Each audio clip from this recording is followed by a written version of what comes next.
السلام علیکم ورحمۃ اللہ وبرکاتہ۔ الحمدللہ رب العالمین والصلاة والسلام علی اشرف الانبیاء والمرسلین نبینا محمد وعلی آلہ واصحابہ اجمعین وبعد۔ جدید مناہج کی حقیقت کے آج کے اس حلقے میں انشاءاللہ تبارک و تعالی ہمارے سامنے سوال نمبر 23 ہے۔ سوال نمبر 23 میں ایک بہت ہی اہم بات پوچھی جا رہی ہے، اور اس سوال اور اس کے جواب سے ہمیں بہت ہی اہم اور بنیادی رہنمائی ملے گی ایک خاص مسئلے میں۔ سوال نمبر 23 امام احمد رحمۃ اللہ علیہ کی طرف منسوب یہ بات کہاں تک درست ہے کہ انہوں نے جہمیہ کے پیچھے نماز پڑھی ہے؟ سوال کیا ہے؟ امام احمد رحمۃ اللہ علیہ کی طرف یہ منسوب ہے، یعنی ان کے حوالے سے یہ بتایا جاتا ہے کہ امام احمد رحمۃ اللہ علیہ نے جہمیہ کے پیچھے نماز پڑھی ہے۔ جہمیہ کون سا فرقہ ہے؟ جہمیہ وہ فرقہ ہے جہم بن صفوان، جہم بن صفوان کی طرف اس فرقے کی نسبت ہے، اور اس فرقے کا جو بانی ہے وہ جعد بن درہم ہے، جعد بن درہم۔ لیکن اس نے یہ فرقہ اس کے نام سے نکلا، یہ فرقہ یہ عقیدہ اس نے پھیلایا، اور اس کے بعد اسے خالد بن عبداللہ القصری نے، ہے نا، جو حاکم تھے، انہوں نے اسے عید الاضحیٰ کی نماز کے بعد قتل کر دیا، کیونکہ وہ صفات کا انکار، اللہ تبارک و تعالیٰ کی صفات کا انکار، یہ اس کا عقیدہ تھا۔ اللہ کی صفات کا انکار کرنے والا یہ فرقہ ہے جہمیہ۔ تو اصل میں اس کا جو اصل فاؤنڈر ہے کون ہے؟ وہ جعد بن درہم ہے، لیکن کسی فرقے کا نام جعدیہ نہیں ہے، اس لیے کہ جب اس کی بنیاد پڑی اور ابھی زیادہ پھیلا نہیں تھا، اس کے پہلے ہی جعد بن درہم کو قتل کر دیا گیا۔ عید الاضحیٰ کے دن عید کی نماز کے بعد حاکم نے، خالد بن عبداللہ القصری نے عید کی نماز پڑھائی، خطبہ دیا، خطبہ دینے کے بعد کہنے لگے، اے لوگو، آج عید کا دن ہے، آپ لوگ قربانی کرو، تقبل اللہ ضحایاکم، اللہ تمہاری قربانیاں قبول فرمائے، فإنی مضحٍ بالجعد بن درہم، میں تو جعد بن درہم کی قربانی کرنے جا رہا ہوں۔ اور اس کے بعد منبر سے اترے اور یعنی خطبے سے فارغ ہو کر کے نیچے آئے اور جعد بن درہم کو قتل کر دیا، اور کہا یہ وہ شخص ہے جو کہتا ہے کہ اللہ تبارک و تعالیٰ نے نہ تو موسیٰ علیہ السلام سے کلام کیا ہے، نہ حضرت ابراہیم علیہ السلام کو اپنا خلیل اور دوست بنایا ہے۔ انکار کرتا ہے، اللہ تعالیٰ کی صفات کا انکار کرتا ہے۔ تو اب چونکہ اس کا خاتمہ ہو گیا، اس لیے اس کے نام سے فرقہ کوئی مشہور نہیں ہوا، لیکن اس کی جو فکر تھی انکار صفات والی، وہ اس کے شاگردوں میں آ چکی تھی، اور مختلف علاقوں میں پھیل چکی تھی۔ تو ان میں سے ایک تھا کون؟ جہم بن صفوان۔ جہم بن صفوان، اس نے اس فکر کو، انکار صفات کو پروان چڑھایا، بڑھایا، اور اس کا تعارف کروایا اور مختلف علاقوں میں اس کو پھیلایا۔ اس لیے اس فرقے کا نام جعدیہ نہیں بنا بلکہ جہمیہ بنا، جہم بن صفوان کی وجہ سے۔ بہرحال تو جہمیہ فرقہ، یہ انکار صفات، یہ ان کا عقیدہ ہے۔ اب سوال یہ پیدا ہوتا ہے کہ جہمیہ کے پیچھے نماز پڑھنے کا کیا حکم ہے؟ آپ کو بتاؤں میں سرسری طور پر کہ جہمیہ جو فرقہ ہے، اس فرقے کے بارے میں کہ ان پر حکم کیا لگے، یہ کافر مانے جائیں گے یا کافر نہیں مانے جائیں گے؟ گمراہ تو ہیں، ضال ہونے میں، گمراہ ہونے میں کوئی شک نہیں کہ گمراہ فرقہ ہے، لیکن گمراہی کے درجات ہیں۔ جو آدمی تھوڑا بھی ہٹا ہوا ہے وہ بھی گمراہ ہے، اس سے زیادہ جو ہٹا ہوا وہ بھی گمراہ ہے، جو دائرہ اسلام سے نکلا ہوا ہے وہ گمراہی کے آخری درجے میں ہے۔ تو گمراہ تو ہیں، لیکن کافر مانا جائے کہ نہ مانا جائے، تو اس بارے میں بڑے علماء اور ائمہ کی ایک بڑی تعداد ہے جو جہمیہ کو کافر سمجھتی ہے، جہمیہ کو کافر سمجھتی ہے۔ اچھا، اب سوال یہ پیدا ہوتا ہے کہ اب جہمیہ کے پیچھے امام احمد بن حنبل نے نماز پڑھی ہے، تو پھر تو بہت بڑی بات ہے بھی، جہمیہ کے بارے میں ہمارا موقف کیسا ہونا چاہیے؟ بہت زیادہ سخت نہ ہو جائے، جب امام احمد نے نماز پڑھی ہے اس کا مطلب امام احمد بن حنبل ان کے پیچھے نماز پڑھنا جائز سمجھتے تھے، ان کو مسلمان سمجھتے تھے، جبکہ یہ اللہ کی صفات کا انکار کرنے والا فرقہ ہے۔ تو اس کی کیا حقیقت ہے، اس واقعے کی کیا حقیقت ہے کہ امام احمد نے نماز پڑھی ہے ان کے پیچھے یا نہیں پڑھی ہے؟ اس کا جواب میں کہتے ہیں، کیا کہتے ہیں؟ یہ بات میں نہیں جانتا۔ شیخ صالح فوزان کیا کہتے ہیں؟ یہ بات میں نہیں جانتا، یعنی یہ بات نہیں معلوم ہے کہ امام احمد بن حنبل نے جہمیہ کے پیچھے نماز پڑھی ہے، امام احمد نے جہمیہ کے پیچھے نماز پڑھی ہو، یہ تو مجھے معلوم نہیں ہے، یہ میں نہیں جانتا کہ نماز پڑھی ہے انہوں نے۔ البتہ امام احمد رحمہ اللہ جہمیہ کے سب سے بڑے دشمن تھے، جہمیہ کے سب سے بڑے دشمن تھے۔ میں نہیں جانتا کہ انہوں نے جہمیہ کے پیچھے نماز پڑھی ہے، میں یہ جانتا ہوں کہ جہمیہ اس کے بہت بڑے دشمن تھے۔ اب کوئی کہہ رہا ہے کہ امام احمد نے جہمیہ کے پیچھے نماز پڑھی، تو مجھے نہیں معلوم ہے کہ انہوں نے نماز پڑھی ہے، البتہ دشمن تھے بہت بڑے، یہ مجھے معلوم ہے۔ اچھا، 19 حاشیے میں آ رہی ہے وہ بات، وہ روایتیں آ رہی ہیں جس میں صراحت ہے کہ انہوں نے نماز نہیں پڑھی ہے۔ جواب دیکھیے، آگے جواب کا حصہ جو ہے شیخ صالح فوزان نے کیا کہا، کہتے ہیں البتہ امیر کے پیچھے نماز پڑھنا، امیر یعنی مسلمانوں کا امیر ہو، حاکم ہو، البتہ امیر کے پیچھے نماز پڑھنا بشرطے کہ وہ امیر ہو اور اس کے یہاں کوئی مخالفت پائی جاتی ہو جو کفر کی حد تک نہ پہنچے تو اس کے پیچھے نماز پڑھی جائے گی۔ یہ ہم لوگ جو ہمیشہ پڑھتے رہے ہیں کہ حاکم وقت کو تمام اس کی گناہوں کو، اس کے صغیرہ کبیرہ تمام گناہوں کو ہم جانیں گے، تب بھی اس کو کافر نہیں سمجھیں گے، اس کے پیچھے نماز پڑھیں گے، اس کے خلاف بغاوت کا جھنڈا نہیں اٹھائیں گے۔ تو کب تک ہے بھائی؟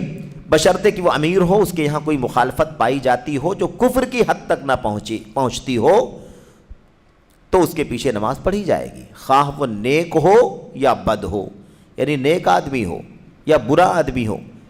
نیک ہے تو کوئی بات ہی نہیں ہے، اور اگر برا ہے تو اس کی برائی کفر کی حد تک نہ پہنچتی ہو تو ایسے آدمی کے پیچھے نماز پڑھی جائے گی، بشرطے کہ کھلم کھلا کفر کے ارتکاب کے سبب دین سے خارج نہ ہو گیا ہو۔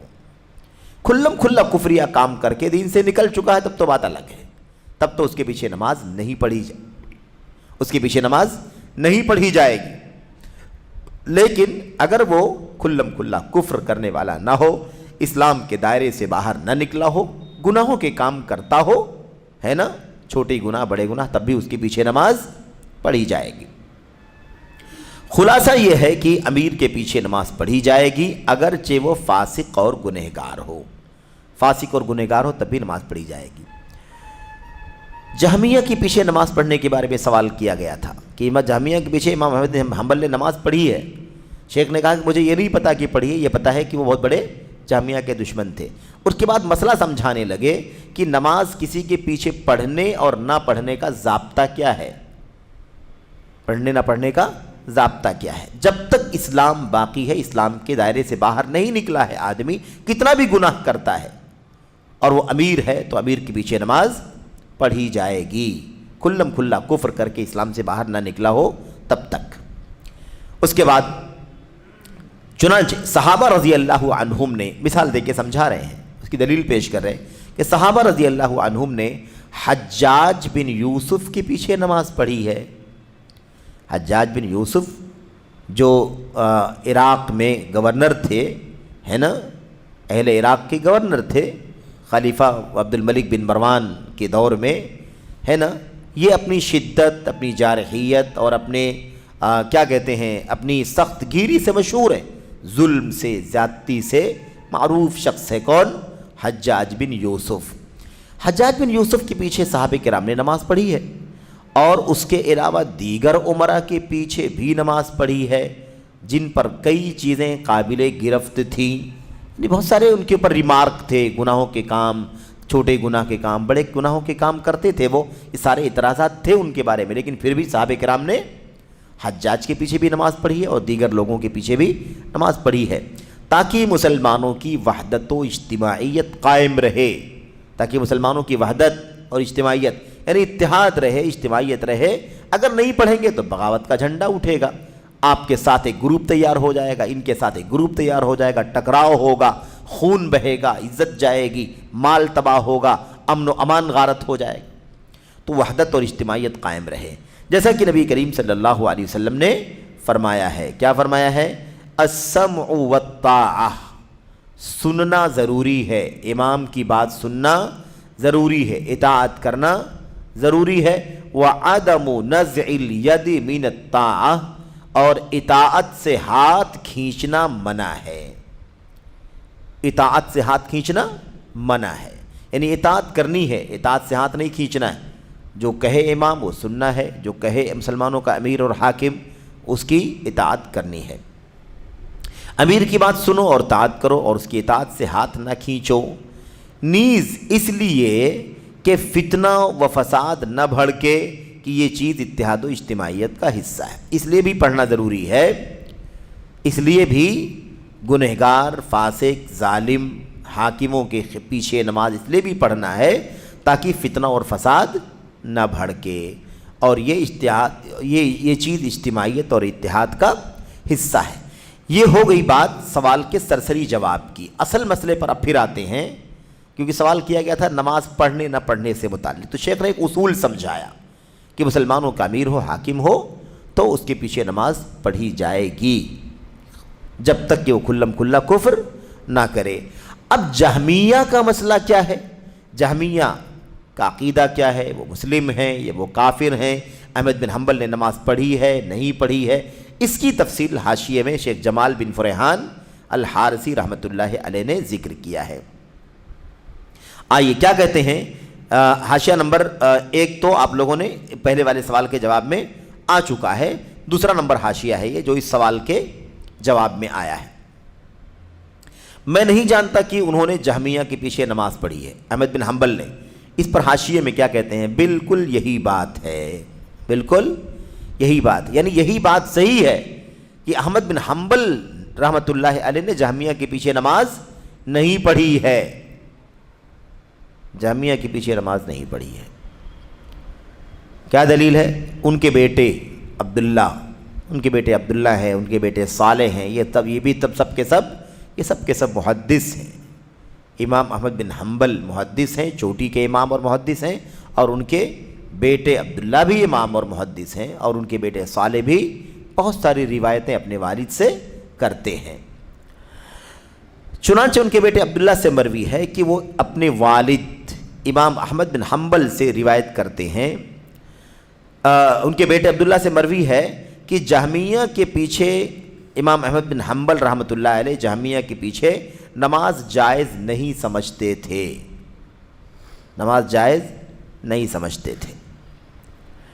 اب یہ دلیل بہت بنیادی دلیل ہے جس سے صاف پتہ چلتا ہے کہ امام احمد بن حنبل جہمیہ کے پیچھے نماز پڑھنا جائز نہیں سمجھ. دو باتیں ہیں، ایک ہے نماز پڑھتے تھے کہ نہیں پڑھتے تھے، اور یہ کہ نماز پڑھنا جائز سمجھتے تھے یا نہیں سمجھتے تھے. پڑھ لینا ایک الگ چیز ہے، پڑھ لینا ہو سکتا ہے کوئی مجبوری رہی ہو، کوئی شر رہا ہو، کوئی بڑا فتنہ رہا ہو، ہے نا. بڑے فتنے سے بچنے کے لیے چھوٹا فتنہ برداشت کر لیا ہو، نہ چاہتے ہوئے کوئی چیز کر لی ہو.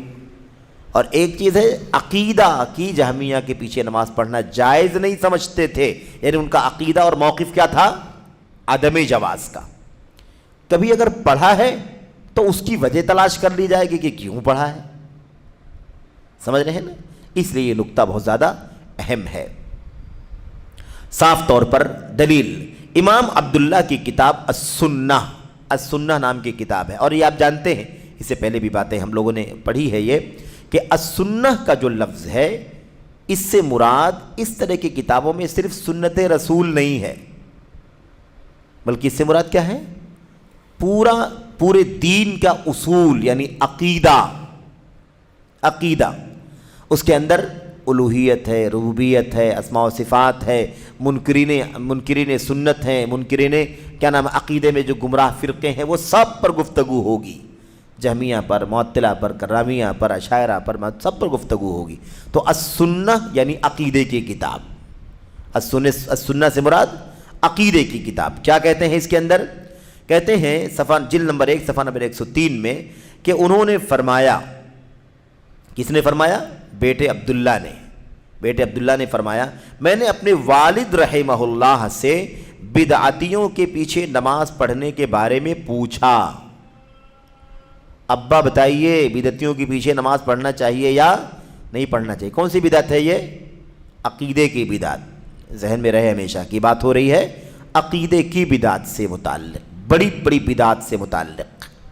باقی جو بعض مسائل میں بدعتیں ہیں وہ بلا شبہ منکر ہیں، وہ حرام ہیں، لیکن اس کی بنیاد پر نماز پڑھنے نہ پڑھنے کا مسئلہ نہیں آئے گا۔ اتنی برائی ہے، اتنی کمی ہے جتنی بدعت اس کے ہاں پائی جاتی ہے۔ تو بدعتوں کے پیچھے نماز پڑھنے کے بارے میں پوچھا والد صاحب سے، تو انہوں نے فرمایا ان کے پیچھے نماز نہ پڑھی جائے جیسے جہمیہ اور معتزلہ۔ صاف لفظوں میں، صاف الفاظ میں اللہ کے امام احمد بن حنبل نے کیا فرمایا؟ ان کے پیچھے، بدعتیوں کے پیچھے نماز نہ پڑھی جائے۔ کون سے بدعتی بھائی؟ ڈاؤٹ نہ ہو جائے کسی، کون سے بدعتی؟ کوئی کہے یہ لوگ ہیں مراد، کوئی لوگ کوئی وہ یہ لوگ مراد ہیں، تو مراد اور مقصود کو جاننے میں پریشانی نہ ہو۔ جیسے معتزلہ اور جہمیہ، تو معتزلہ اور جہمیہ کے پیچھے نماز نہ پڑھی جائے، یا معتزلہ اور جہمیہ جیسے دوسرے بدعتیوں کے پیچھے بھی نماز نہ پڑھی جائے۔ بطور مثال پیش کیا جہمیہ اور معتزلہ کو، یعنی عقیدے کی بدعتی ہیں یہ لوگ، ایسے اور فرقے بھی جو عقیدے کی بدعتی ہیں ان کے پیچھے بھی نماز نہیں پڑھی جائے۔ صاف لفظوں میں ہے۔ اور نماز جب تک نماز والے کی صحیح ہوتی ہے تب تک اس کی امامت بھی صحیح ہوتی ہے، اس کے پیچھے والے کی نماز بھی صحیح ہوتی ہے۔ یعنی اگر نماز پڑھنے والے کی، جہمی کی نماز اگر صحیح ہوگی، قبول ہونے کے لائق رہے گی، تو ہمارا اس کے پیچھے پڑھنا بھی جائز ہوگا اور ہماری نماز کی اس کے پیچھے قبول ہوگی، کیونکہ نماز کی قبولیت کے لیے صحیح ایمان ضروری ہے، صحیح عقیدہ ضروری ہے۔ عملی کوتاہیاں بھی رہیں گی تب بھی نماز کیا ہو جائے گی؟ نماز ہو جائے گی۔ سمجھ رہے ہیں نا؟ یہ اور بات ہے کہ امام ایسے شخص کو بنایا نہیں جائے گا جو آدمی مطلب یعنی کبیرہ کرتا ہو، نشہ کر رہا ہے، تمباکو بیڑی کھا رہا ہے، سود کا لین دین کر رہا ہے، زناکاری بدکاری یا اس طرح سے حرام کاروبار وغیرہ مبتلا، ایسے آدمی کو امام یعنی پرائرٹی میں بنایا نہیں جائے گا، نیک اور صالح آدمی کو بنایا جائے گا۔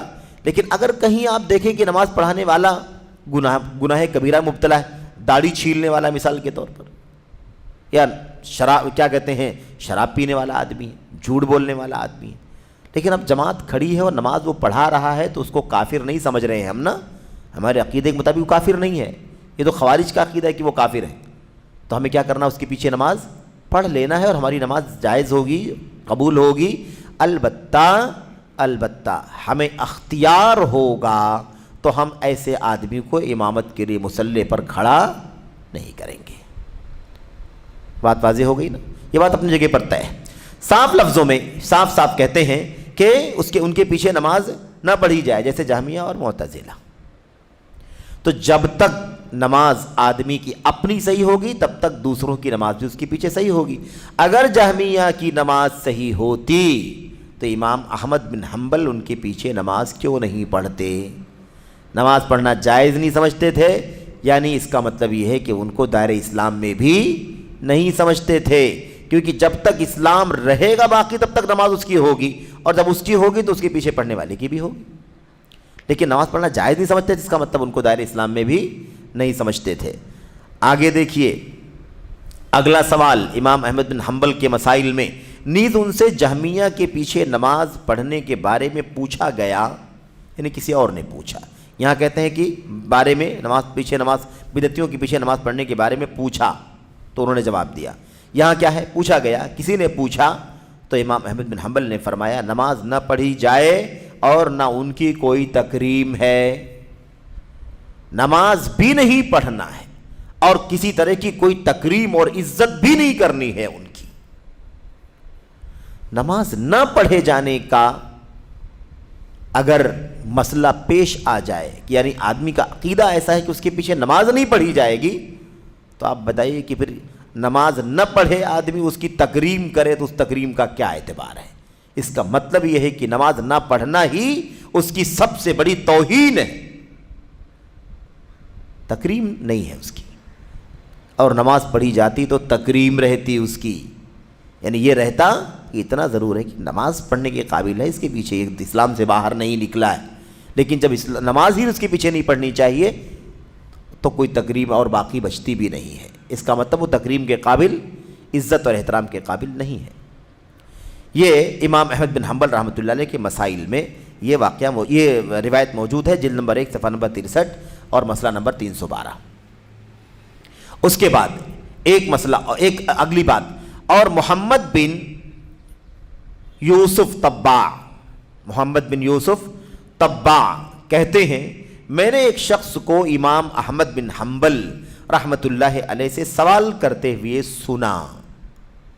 امام احمد بن حنبل رحمۃ اللہ علیہ سے سوال کرتے ہوئے سنا۔ ایک آدمی کو دیکھا کہ امام احمد کے پاس آیا ہے اور آپ سے سوال کر رہا ہے، اور وہ کہہ رہا ہے، سوال میں کیا پوچھ رہا ہے؟ اے ابو عبداللہ، یہ واقعہ اور یہ دلیل اور بہت صریح ہے، کہتے ہیں اے ابو عبداللہ، امام احمد کی کنیت، اے ابو عبداللہ کیا میں نشہ آور مادہ پینے والے کے پیچھے نماز پڑھ سکتا ہوں؟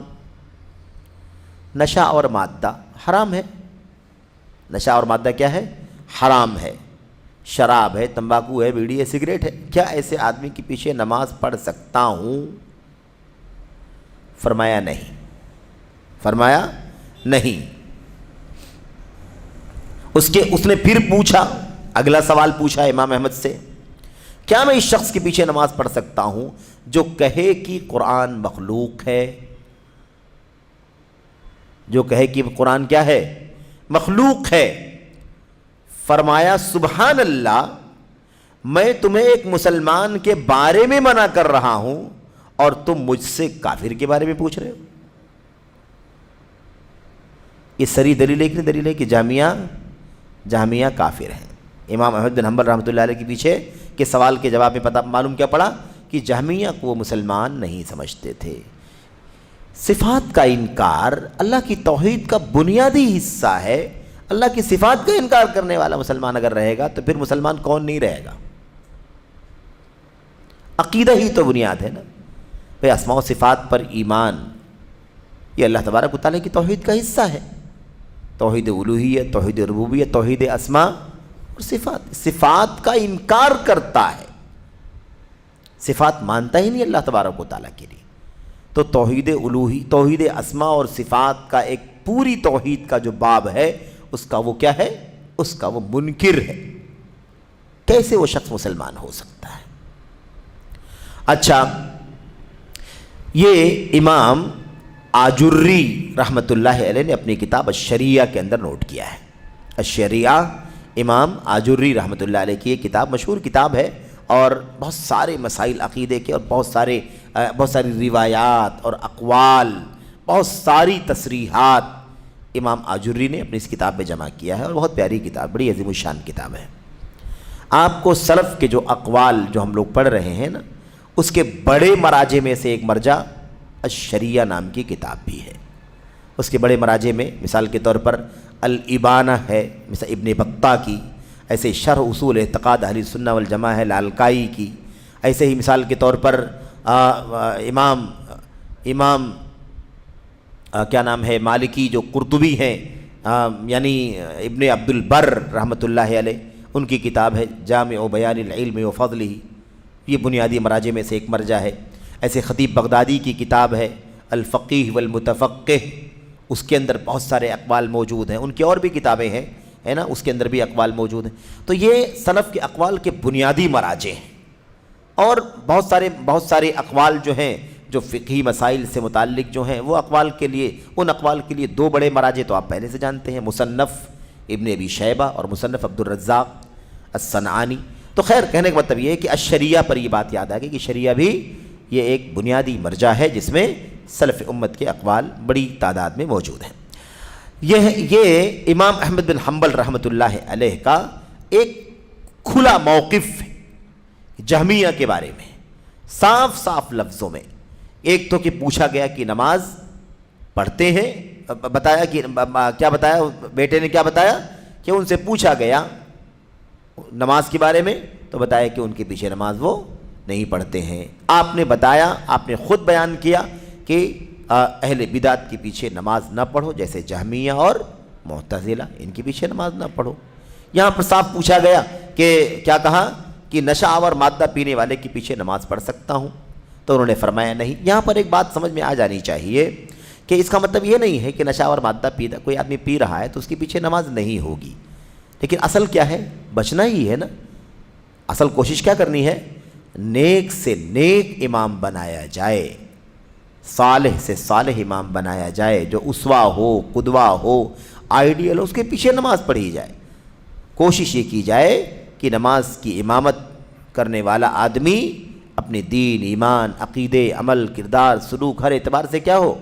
بہتر سے بہتر ہو۔ معصوم تو کوئی نہیں ہے سوائے اس کے جسے اللہ نے معصوم بنایا ہے، لیکن یہ ہماری ذمہ داری بنتی ہے۔ تو اس سے یہ نہیں ثابت، اس سے یہ مسئلہ کوئی نہ نکالے کہ امام احمد بن حنبل رحمۃ اللہ علیہ نشہ آور مادہ استعمال کرنے والے کو کافر سمجھتے تھے۔ یہ معنی نہیں ہے اس کا۔ معنی اس کا یہ ہے کہ احتیاط کیا ہے؟ احتیاط یہ ہے کہ ایسے شخص کو امام نہ بنایا جائے۔ دوسرا ایک اور مسئلہ اچھی طرح سے ہمیں جاننا چاہیے اس طرح کے موضوعات کی ضمن میں کہ کبار ائمہ اور علماء، چوٹی کے لوگ جو اعلیٰ حیثیت اور مقام کے مالک ہوں، جن کو اسوہ اور قدوہ مانا جاتا ہو، جن کی ایک ایک ادا کو امت کی بڑی تعداد دیکھ رہی ہو، ان کا ایکشن کیا ہے، ان کا رویہ کیا ہے، ان کا عمل کیا ہے، ان کا سلوک کیا ہے، تو دیکھتے ہی اس کو لوگ فالو کرتے ہیں۔ ایسی شخصیتوں کو بہت زیادہ محتاط رہنا چاہیے۔ کیوں؟ اگر امام احمد بن حنبل کو کوئی نشیڑی کے پیچھے نماز پڑھتا ہوا دیکھے گا، کیا سمجھے گا بھائی؟ امام صاحب پڑھتے ہیں، ہمارے امام ہیں، ہمارے آئیڈیل ہیں، وہ پڑھتے ہیں، ہم بھی پڑھیں گے۔ تو ایک طریقہ چل پڑنے کا جب ڈر ہو تو ایسی صورت میں ذمہ داروں کی، بڑے علماء کی، بڑے ائمہ کی ذمہ داری کیا بنتی ہے؟ احتیاط کی راہ چلیں۔ اس حوالے سے امام احمد بن حنبل رحمۃ اللہ علیہ کی زندگی خاص طور پر ہمارے لیے نمونہ ہے کہ فتنہ خلق قرآن میں اگلا سوال وہی تھا نا، جو قرآن کو مخلوق مانتا ہے اس کے پیچھے نماز ہوگی؟ تو انہوں نے صاف کہا کہ جو ہے میں تم سے یہ کہہ رہا ہوں کہ ایک مسلمان کے ایسے مجرم کے پیچھے یا گنہگار کے پیچھے نماز نہیں پڑھنا چاہیے، تو تم کافر کے بارے میں سوال کر رہے ہو۔ اس کے پیچھے کیسے ہوگی؟ جب اس کے پیچھے نہیں ہوگی تو اس کے پیچھے کیسے ہوگی؟ یعنی اس طرح سے امام احمد بن حنبل رحمۃ اللہ علیہ نے یہ مسئلہ سمجھایا۔ امام احمد بن حنبل رحمۃ اللہ علیہ نے فتنہ خلق قرآن کے اندر امت کے سامنے ایک عظیم الشان آئیڈیل پیش کیا۔ اللہ تبارک و تعالیٰ کے دین میں عزیمت ہے۔ عزیمت یعنی اصل موقف پر جمے رہنا، پختگی سے ڈٹے رہنا، یہ اصل ہے۔ لیکن اگر انسان مجبور ہو، مارا جائے، ستایا جائے، ہے نا، اور آدمی اس کو برداشت نہ کر سکتا ہو تو اس کے لیے رخصت پر بھی عمل کرنا جائز ہو جاتا ہے۔ رخصت کیا ہے؟ مجبور ہے تو مجبوری میں کلمہ کفر کہہ سکتا ہے، دل مطمئن ہو اللہ کی توحید پر، الا من اکرہ وقلبہ مطمئن بالایمان، کوئی حرج کی بات نہیں۔ اللہ نے صاف فرمایا کہ جس کا دل ایمان پر مطمئن ہے، مجبور کیا جا رہا ہے، کوئی بات نہیں، اس سے اس کا ایمان نہیں چلا جائے گا۔ تو یہ مجبوری کی حالت میں یہ رخصت ملی ہے کہ نہیں ملی ہے؟ امام احمد بن حنبل جن کو ایک حاکم کوڑے برسا رہا ہے، جیل میں ڈال رہا ہے، گھسیٹ رہا ہے، پیروں میں بیڑیاں ہیں، گلے میں توق ہے، ہلنے نہیں دیا جا رہا ہے آپ کو، ایک حاکم کا پورا دور ختم ہو گیا۔ امام احمد بن حنبل نے اس بات کو برداشت نہیں کیا کہ آپ عزیمت چھوڑ کر کے رخصت پر عمل کر لیں، یعنی دل میں اطمینان رکھتے ہوئے کہ قرآن مخلوق نہیں ہے، اللہ کا کلام ہے، لیکن ان کے سامنے کہہ دے کہ بھئی ٹھیک ہے قرآن مخلوق ہے۔ جان جانے کے خطرے ہیں، بے ہوش ہو کر کے گر پڑ رہے ہیں۔ جو کوڑے مارے جاتے تھے، بتاتے ہیں تاریخ میں کہ اگر کوڑے کسی ہاتھی کو مارے جاتے تو بھی چنگاڑ کر کے بھاگتا، لیکن امام احمد بن حنبل اس پر قائم رہے۔ تو رخصت پر عمل کرنے کی گنجائش تھی، لیکن پیچھے قوم کھڑی تھی جو امام احمد بن حنبل کی ایک ایک ادا کو دیکھ رہی تھی۔ احمد کیا کریں گے؟ جو کریں گے وہی ہم بھی کریں گے۔ اس لیے امام احمد بن حنبل رحمۃ اللہ علیہ نے اپنے اسوے کو، اپنے قدوے کو، اپنے آئیڈیل کو بالکل بھی متاثر نہیں ہونے دیا۔ وہ قائم رہے اس کے اوپر، قائم رہے۔ دوسرا حاکم ہوا، اس نے بھی اسی موقف پر آپ کو بے انتہا سزائیں دی۔ تیسرا حاکم ہوا، اس کا دور ختم ہو گیا، دوسرے کا بھی، پہلے کا، پھر دوسرے کا، پھر تیسرے کا دور آیا، اس نے بھی اسی موقف پر آپ کو بے انتہا سزائیں دی۔ لیکن بالآخر اخیر میں الحمدللہ یہ موقف جو امام احمد بن حنبل رحمۃ اللہ علیہ کا تھا، وہ موقف حاکم کے سمجھ میں آ گیا، اور درباری مولوی، درباری مناظر جو تھا، وہ امام احمد بن حنبل رحمۃ اللہ علیہ کے دلائل کے سامنے چت ہو گیا، لاجواب ہو گیا، خاموش ہو گیا، جواب نہیں دے سکا۔ اس موقع پر حاکم کو یہ بات سمجھ میں آ گئی کہ احمد بن حنبل کا موقف درست ہے اور ہمارے درباری مفتی کا اور مناظر کا موقف غلط ہے۔ وہ امام احمد بن حنبل رحمۃ اللہ علیہ کی باتیں سن کر کے اپنے کمرے میں چلا گیا، اور جو باتیں امام احمد بن حنبل بار بار دہرا رہے تھے اور دہرا کر کے ان کو لاجواب کر رہے تھے، وہی باتیں بار بار دہراتا رہا اور فکر مند ہو گیا، ہے نا، سر پکڑ لیا، اور بالآخر اس نے حکم دیا کہ امام احمد بن حنبل کی بیڑیاں کھول دی جائیں، ہے نا، ان کی زنجیریں ان کے پیروں سے ہٹا لی جائیں، اور انہیں 400 درہم یا غالباً 400 دینار دے دیے جائیں، اور انہیں رخصت دے دی جائے کہ وہ اپنے گھر چلے جائیں۔ معمولی کارنامہ نہیں ہے یہ آسان کام نہیں ہے، اس کے لیے بہت بڑا جگر چاہیے۔ آج کے دور کے صلح کل نظریے کے لوگ ہوتے تو کہتے کیا ضرورت پریشانی برداشت کرنے کی، سب قبول ہے، سب منظور ہے، یہ مصلحت ہے، وہ مصلحت ہے، یہ مفاد ہے، ایسا ہے ویسا ہے، یہ موقف اچھا نہیں ہے، یہ جارحیت کا ہے، اسلام میں آسانی ہے، فلاں وغیرہ، اس طرح کی باتیں کر کے اسلام کے اس پہلو کو جو عقیدے اور ایمان کا پہلو ہے، جو ایمان کی اساس ہے، ایسی چیزوں کو بھی میرے بھائیو کیا کرتے ہیں، ایسی چیزوں کو بھی ایک دم اتار کر کے اس کی اہمیت کو، اس کی وقعت کو گھٹا دیتے ہیں۔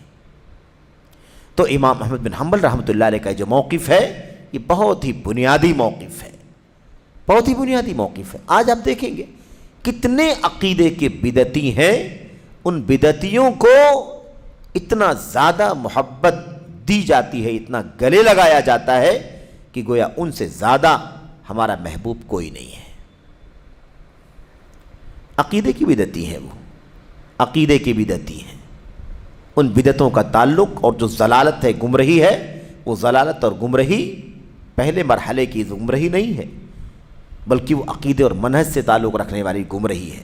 لیکن افسوس یہ ہے کہ ہمارے یہاں مسلمانوں کے بیچ میں بھی بہت سارے لوگوں کے منہجی کمزوریاں اس حد تک پائی جاتی ہیں کہ انہیں احساس بھی نہیں ہے، شعور بھی نہیں ہے کہ یہ کیا چیز ہے جس کی حفاظت کرنے کے لیے ہمارے اسلاف نے کوڑے کھائے ہیں، جیلوں کی سلاخوں میں قید و بند کی سزائیں برداشت کرتے رہے ہیں، اور انہیں ہر طرح سے زد و کوب کیا گیا، لیکن پھر بھی وہ اپنے موقف سے، اپنے اسٹینڈ سے باز نہیں آئے۔ وہی بات، آتونی شیئا من کتاب اللہ او شیئا من سنت رسول اللہ حتی اقول بہ، لاؤ کوئی قرآن کریم کی آیت کریمہ، لاؤ کوئی نبی کریم صلی اللہ علیہ وسلم کی سنت، تاکہ میں اس کی روشنی میں یہ بات کہہ دوں جو تم کہلوانا چاہتے ہو، لیکن نہیں ہے تو کہاں سے لاؤ گے؟ تو یہ ہمارا موقف ہونا چاہیے۔ امام احمد بن حنبل رحمۃ اللہ علیہ چوٹی کے ائمہ میں سے ہیں، اور اہل السنت کے میرے بھائیو امام کا لقب ان کے نام کے ساتھ لگا ہوا ہے، امام اہل السنہ الامام احمد ابن حنبل رحمۃ اللہ علیہ۔ اس لیے ہمیں یہ بات اچھی طرح سے ذہن میں رکھنی چاہیے، یہ اس منہج کا، جدید منہج کا حصہ ہے کہ ہر کسی کے پیچھے نماز، تساہل اور ایسے ہی تشدد، ان دونوں اصطلاحات کو بہت اچھی طرح سے سمجھنے کی ضرورت ہے۔ اب کوئی کھڑا ہوگا آج اور کہے گا امام احمد بن حنبل کا موقف تشدد کا تھا، یہ کیا بات ہوئی؟ لا الہ الا اللہ پڑھنے والا آدمی، محمد رسول اللہ پڑھنے والا آدمی ہے، اس کے پیچھے نماز نہیں ہوگی؟ سمجھ رہے ہیں؟ ایسے لوگ نکلیں گے فلاں صوفی کے پیچھے آپ نماز نہیں پڑھتے، کیوں نہیں پڑھتے؟ مسلمان نہیں ہے؟ نہیں، مسلمان نہیں، اس کا اسلام درست نہیں ہے۔ کیوں؟ لا الہ الا اللہ تو پڑھتا ہے، محمد رسول اللہ بھی پڑھتا ہے، ٹھیک ہے پڑھتا ہے، لا الہ الا اللہ کا معنی کیا سمجھتا ہے؟ لا موجود الا اللہ، اللہ کے سوا کوئی موجود نہیں۔ کفریہ عقیدہ ہے، روئے زمین کا بدترین کفر ہے، بدترین شرک ہے کہ ساری مخلوقات کو اللہ تبارک و تعالی کا مظہر بنا لیا جائے کہ جو کچھ موجود ہے وہ اللہ ہی ہے۔ کیسے اس کے پیچھے نماز پڑھیں گے بتائیے؟ تو بعض لوگ کھڑے ہوں گے اور کہیں گے کہ یہ شدت ہے، آپ لوگ بہت سختی برت رہے ہو۔ جب یہ معاملہ ان کے فقہ کے مسائل سے متعلق نہیں، یہ عقیدے اور منہج کا مسئلہ ہے اور معروف مسئلہ ہے اور چھپا ہوا نہیں ہے، کھلا ہوا مسئلہ ہے، پوشیدہ مسئلہ نہیں ہے، بلکہ واضح اور ظاہر مسئلہ ہے۔ پوشیدہ ہوتا اور کسی معین پر حکم لگانے کی بات ہوتی تو نہیں لگاتے، ٹھیک ہے، لیکن چونکہ معاملہ بالکل واضح ہے تو اس لیے امام احمد بن حنبل رحمۃ اللہ علیہ کا موقف کیا ہے؟ یہی موقف ہے۔ اچھا، آخر میں وہ جو آخری بات ہے جو نا امام احمد بن حنبل، امام شیخ صالح بن فوزان بن عبداللہ الفوزان نے جو حدیث نقل کی نا، السمع والطاعہ، سننا ہے اور اطاعت کرنا ہے، اطاعت سے ہاتھ نہیں کھینچنا ہے۔ امام گرچہ کوئی گناہ کر رہا ہو چھوٹا بڑا، لیکن کفر کی حد تک نہیں گیا ہے تو ہمیں اطاعت سے ہاتھ نہیں کھینچنا ہے۔ اس حوالے سے جو اشارہ انہوں نے کیا ہے وہ حضرت عوف بن مالک اشجعی رضی اللہ تعالیٰ عنہ کی اس حدیث کی طرف کیا ہے۔ حدیث یہ ہے، اللہ کے نبی علیہ الصلوۃ والسلام نے فرمایا، الا من ولی علیہ وال فرآہ یأتی شیئا من معصیۃ اللہ فلیکرہ ما یأتی من معصیۃ اللہ ولا ینزعن یدا من طاعہ۔ اخوانیوں، خارجیوں، رافضیوں کو کاش یہ حدیثیں پڑھنے کی توفیق ملتی، اسے بھی پڑھتے سنجیدگی کے ساتھ تو یہ خروج کا قدم، بغاوت کا قدم، تکفیر کا قدم نہیں اٹھاتے۔ کیا کہا؟ اللہ کے نبی نے فرمایا، الا من ولی علیہ وال، سن لو جس کا بھی کوئی حاکم اور کوئی نگراں مقرر ہو، کوئی ذمہ دار مقرر ہو، فرآہ یأتی شیئا، اور آدمی دیکھے اس آدمی کو، آدمی دیکھے اس حاکم کو، جس کو جو حاکم بنا ہے، کوئی آدمی رعایا کا کیا دیکھے اس کو؟ حاکم کے بارے میں کہا جا رہا ہے کہ حاکم کو دیکھے یاتی شیئا من معصیت اللہ، کہ وہ اللہ تبارک و تعالیٰ کی معصیت اور نافرمانی کا کچھ کام کر رہا ہے۔ حاکم بنا ہے ہمارے اوپر کوئی، اور ہم دیکھ رہے ہیں کہ ہمارا حاکم اللہ تعالیٰ کی نافرمانی کا کوئی کام کر رہا ہے، معصیت کا کوئی کام کر رہا ہے۔ فَلْيَكْرَهْ مَا يَأْتِ مِن مَّعْصِيَةِ اللَّهِ، تو وہ جو کچھ معصیت اور نافرمانی کا کام کر رہا ہے، اللہ کی نافرمانی کا کام کر رہا ہے، اس کو ناپسند کرے، اس کام کو کیا کرے؟ ناپسند کرے۔ اور آگے کیا فرمایا؟ وَلَا يَنزِعَنَّ يَدًا مِّن طَاعَةٍ، لیکن اپنے ہاتھ کو اطاعت سے نہ کھینچے۔ اب سارے خارجی اسی نقطے پر، اسی پوائنٹ پر انحراف کا شکار ہو جاتے ہیں۔ جب اللہ کے نبی صاف کہہ رہے ہیں کہ تمہارا کوئی حاکم بن جائے اور تم اس کو کوئی گناہ اور معصیت کا کام کرتے ہوئے دیکھو تو تم اس کے گناہ اور معصیت کے کام سے نفرت کرو،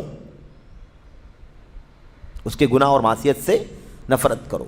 فَلْيَكْرَهْ، ناپسندیدہ کرے، ناپسند کرے، لیکن حاکمی وقت کے خلاف بغاوت نہ کرے، اس کے اطاعت سے باہر نہ نکلے، اس کے ہاتھ سے اپنا ہاتھ جو بیعت کیا تھا اس ہاتھ کو نہ کھینچے، یعنی بغاوت کا جھنڈا نہ اٹھائے۔ تو اتنی صراحت کے ساتھ کہ اللہ کے نبی نے کیا فرمایا؟ حکم کس پر لگانا ہے؟ اس عمل پر لگانا ہے جو عمل وہ غلط کر رہا ہے۔ یہ کب تک؟ جب تک کھلم کھلا کفر نہ کرے، جب تک کھلم کھلا کفر نہ کرے تب تک کیا کرنا ہے؟ تب تک ہمیں کیا کرنا ہے؟ ہمیں یہ طریقہ ہے، جو بھی گناہ کا کام وہ کر رہا ہے اس گناہ کے کام کو نفرت کی نظر سے دیکھیں، یہ برا ہے، یہ منکر ہے، اور یہ گھناؤنا ہے، یہ حرام ہے، یہ کیا نام ہے ممنوع ہے، مکروہ ہے، ناپسندیدہ ہے، یہ تو ہم کہیں، لیکن حاکم وقت جس سے یہ گناہ کا کام ہو رہا ہے اس کے ہاتھ سے اطاعت کا ہاتھ نہ کھینچے، یعنی ہمیشہ اطاعت کرتا رہے، اطاعت گزار رہے، اس کا اس مسئلے میں اس کی تابعداری نہ کرے۔ نافرمانی کے کام میں اللہ تعالیٰ کی کسی کی اطاعت نہیں کرنی، لیکن فرما بردار رہنا ہے، مجموعی طور پر فرما بردار رہنا ہے، یعنی اطاعت سے ہاتھ کھینچ کر کے الگ نہیں ہو جانا ہے کہ میں آپ کو آج کی تاریخ سے امیر نہیں مانتا، یہ نہیں کرنا ہے۔ وہ جو معصیت کا کام کر رہا ہے بتا رہا ہمیں وہ نہیں کرنا ہے، ہمیں وہ نہیں کرنا ہے، اور ساتھ ہی ساتھ کیا ہے، اطاعت سے باہر نہیں نکلنا۔ یہ دونوں چیزیں لازم ملزوم ہے، ضروری ہے۔ یہ روایت بخاری کی، یہ روایت مسلم کی ہے، 1855 نمبر کی یہ حدیث۔ بہرحال تو خلاصہ کلام کیا نکلا؟ خلاصہ کلام یہ نکلا کہ ہم کیا کریں، ہم عقیدے کے معاملے میں کوئی سمجھوتا کسی سے نہ کریں۔ جہمیہ مسلمان نہیں ہیں، جہمیہ کافر ہیں، امام احمد بن حنبل رحمۃ اللہ علیہ کے یہاں بھی، اور بہت بڑی تعداد ہے ائمہ کی، کوئی اکا دکا لوگ نہیں ہیں جنہوں نے ان کو کافر قرار دیا ہے۔ تو اس طریقے سے بہرحال ہمارا منہج جو بننا چاہیے وہ اصولی بننا چاہیے، ہمارا جو عقیدہ ہونا چاہیے وہ بہت بنیادی دلائل سے لیا ہوا ہونا چاہیے۔ اللہ سے دعا کریں کہ اللہ تبارک و تعالی ہم کو، آپ کو، سبھی لوگوں کو عقیدے سے متعلق، منہج سے متعلق ان اہم اور بنیادی باتوں کو پڑھنے کی، سمجھنے کی توفیق عطا فرمائے۔ افراط تفریط سے ہم بچیں، ایسا نہ ہو کہ افراط کریں، ایسا نہ ہو کہ افراط کریں، اچھے سے اچھے کے پیچھے نماز نہ پڑھیں، اور ایسا نہ ہو کہ تفریط کریں کہ ہر ایرے گہرے نتھو خیرے کے پیچھے نماز پڑھیے، نہ دیکھیں کہ اس کا امن، اس کا ایمان، اس کا عمل، اس کا عقیدہ کیا ہے، یہ ہم نہ دیکھیں، ایسا بھی نہیں ہونا چاہیے۔ تو نہ تو افراط نہ تو تفریط، اصول اور دلائل جو ہیں وہی اعتدال ہے، صراط مستقیم ہی اعتدال ہے، ٹھیک ہے؟ اللہ کی توحید ہی راہ اعتدال ہے، اللہ کا کلام قرآن ہی راہ اعتدال ہے، اللہ کے نبی علیہ الصلوۃ والسلام کی سنتیں ہی راہ اعتدال ہے، جو کچھ صراط مستقیم میں ہے وہ سب راہ اعتدال ہے، اس کے سوا افراط جو ہے وہ بھی غلط ہے، تفریط جو ہے وہ بھی غلط ہے۔ اللہ سے دعا ہے کہ اللہ تعالی ہم سبوں کو ان باتوں پر عمل کرنے کی توفیق عطا فرمائے، آمین یا رب العالمین۔ وصلی اللہ وسلم وبارک علی نبینا محمد وعلی آلہ وصحبہ اجمعین۔ السلام علیکم ورحمۃ اللہ وبرکاتہ۔